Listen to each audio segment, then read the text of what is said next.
Hey,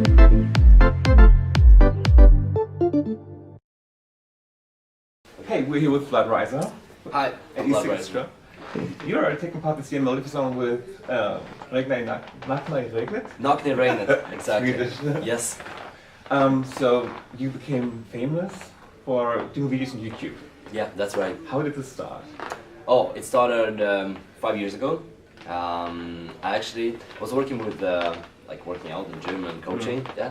And then I had a back injury, so I was just home for a really long period and I was just watching YouTube. A lot of YouTube. Yeah. So I fell in love with it and I was like, oh, okay, when I'm getting better, I should try it out. And so I started, and it went really good. I was doing pranks with my friends, like social experiments and just fun stuff. Yeah. And then it converted into vlogging and more comedy, and yeah, just much more comedy. I was watching some of your videos. Yeah. I don't understand much because like Swedish is very basic. Yeah. But like your most viewed video is 100 liters of Coke and 1,000 Mentos. Oh yeah. How do you get these ideas? Well, as I said, I watch a lot of YouTube myself, and so I see those ideas, and I'm like, oh, this is funny, this is interesting, and then I try to like see, has anybody done anything similar in Sweden? And if nobody has done it, I'm like, all right, I should do it, and so I do it. But I always try to add my own twist to it. Like with a balloon in it? Yeah, with the balloon. Example, yeah. Yeah, exactly. Like always make a twist, always add something new. Yeah. Because it's just so fun to be original. And you released your first single last year. Yeah, it's true. So this Last year, yeah. I think last year.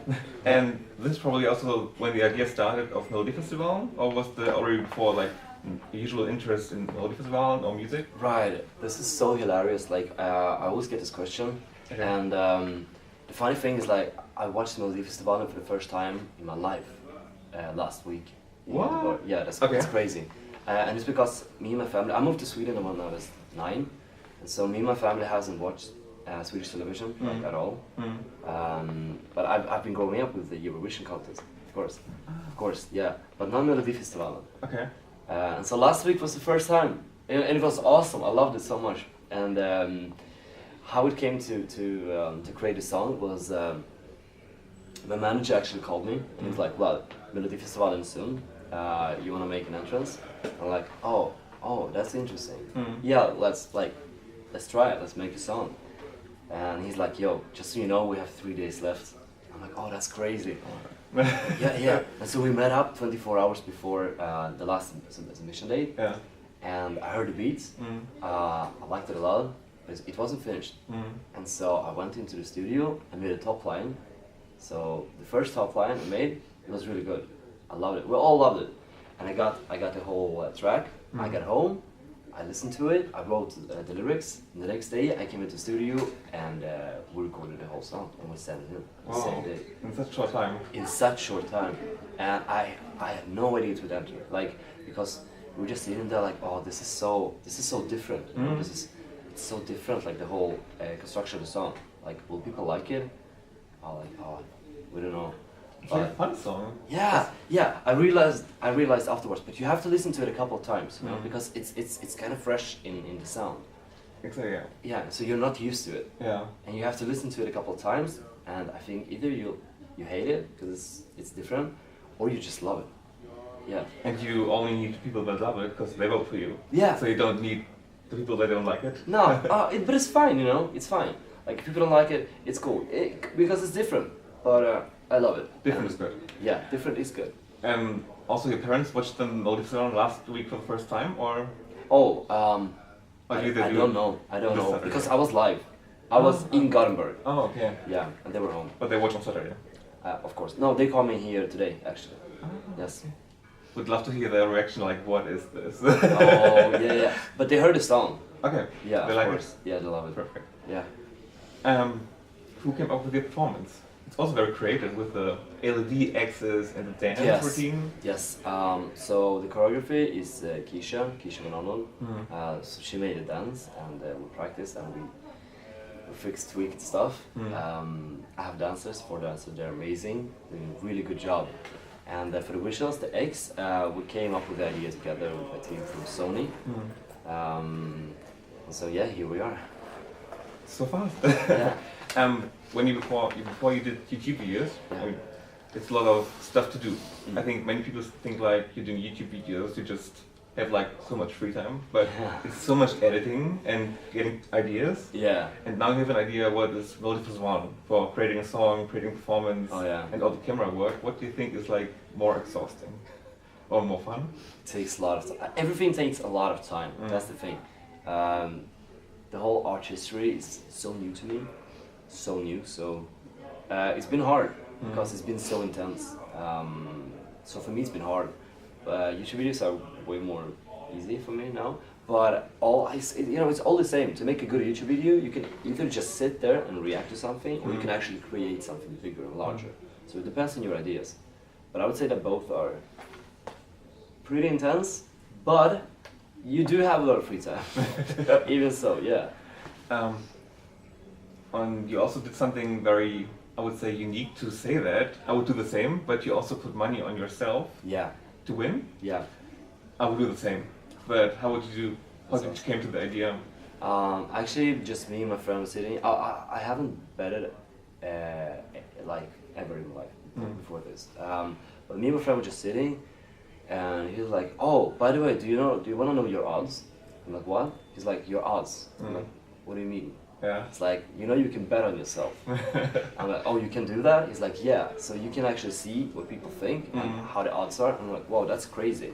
So we checked it up, and I just saw like the different variables. I'm like, "Oh, wow, that's so awesome! Like you can actually bet on yourself. It's so crazy." So I was like, "Okay, I have to do it. Yeah. Like I have to do it." And I don't know if I'm gonna win, but it's more of a jest to prove that I'm really serious about this. Like I really want to do this, and I'm prepared to actually bet my hard-earned money on myself. So you said you watched Melodifestivalen for the first time last week. Yes. You're now competing 1 week after. Yeah. Do you had any expectations before that? Like, you probably knew how many people watch it. I had no expectations at all. Okay. I got so shocked when I got into the arena and I saw this crowd of people. Yeah. And I got a little excited, but also a little scared. I can imagine. I'm like, I can do this. I can do this. So, but mostly I just got excited because I realized that Melodifestivalen is all about giving people a good show. It's all about good energy, good vibes, and just having fun. Okay. It's almost like performing with your friends and just having a lot of fun. Yeah. Do you like football? Yeah. Have you ever been to the Friends Arena in Stockholm? Yeah. It's crazy. Yeah, not even more. Yeah, I know. It's really crazy, and that's the final, right? Yeah. Yeah. Can you imagine how this would be? Oh God, it's so crazy, man. It's hard to imagine. Like because I came from like sitting at my table in my basement doing my videos, out here performing for like half of Sweden, and those huge arenas filled with people. And I'm not afraid of like going up on stage, but I'm afraid of singing, and I'm really trying to overcome it. And overcome this fear because I had it since I was young, so it's awesome. It's there's a lot of feelings. Well, based on the rehearsal, you're doing great. That's good. Thank you. And Thank you. Tomorrow is the live show. Yeah. And already nervous for that, or? Yeah, is but it only when you're in the arena then you get nervous, or already before? Right. No, I get a little, I get it's like butterflies in the stomach. It's like when you're in love, you just feel like you're like, oh wow, something big is happening. So I'm nervous, absolutely. But mostly I'm just really excited. And I really want to give people a good show. I'm all about entertaining. I really want to give them a show. That's my most important factor nowadays. I think they all will see this. Yeah. And I hope they go to you. Right. Do you have a last message to the viewers of ESCXTRA? To the people? Yes. That is, there's a lot of talk about anxiety and depression nowadays. And I think a lot of it comes from people not actually listening to what they want to do and actually want to pursue. So if you have a dream, if you have something you're afraid of and you really want to do it, you should just do it. Just don't be afraid, because you will regret it if you don't do it. So just see it as a sign that you have to go forward.